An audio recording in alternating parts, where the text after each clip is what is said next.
वतीने विद्यार्थ्यांसाठी क्षेत्रभेटीचं आयोजन करण्यात आलं होतं। विद्यार्थ्यांना प्रत्यक्ष क्षेत्र म्हणजे काय याची माहिती होण्यासाठी सिद्धनाथ साखर कारखाना तिरे तालुका उत्तर सोलापूर इथं विद्यार्थ्यांसाठी क्षेत्रभेटीचं आयोजन करण्यात आलं होतं। सदर क्षेत्रभेटीमध्ये शिवशंकर कोरशेट्टी टेक्निशियन यांनी विद्यार्थ्यांना प्रत्यक्ष साखर कारखाना दाखवून साखर तयार होण्याची प्रक्रिया कोणती, साखर कशा प्रकारे तयार केली जाते, साखर तयार करताना कोणकोणता कच्चा माल लागतो, साखर तयार झाल्यानंतर साखरेचे वेगवेगळ्या कणानुसार त्याचं वर्गीकरण कसं केलं जातं, साखर कारखान्यांमध्ये विद्युत ऊर्जा कशी निर्मिती केली जाते, तयार झालेल्या विद्युत ऊर्जेचे वापर कोणकोणत्या ठिकाणी कसे केले जातात आदी सर्व बाबींची विद्यार्थ्यांना सखोल माहिती देण्यात आली आणि प्रत्यक्ष साखर कारखान्याचं प्रशासन आणि बाजारामध्ये साखर कशी आयात केली जाते अशी सखोल माहिती या क्षेत्रभेटीद्वारे विद्यार्थ्यांना प्रत्यक्ष देण्यात आली। या क्षेत्रभेटीसाठी प्राचार्य डी गाजरे यांचं मार्गदर्शन लाभलं।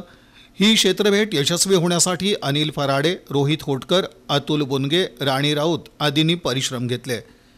आयोजनाबद्दल संस्थेचे अध्यक्ष विपिन ठोकळ, उपाध्यक्ष सचिन ठोकळ, संस्थेचे सचिव भिकाजी गाजरे, संचालिका शिल्पा ठोकळ यांनी शाळेचं कौतुक केलं।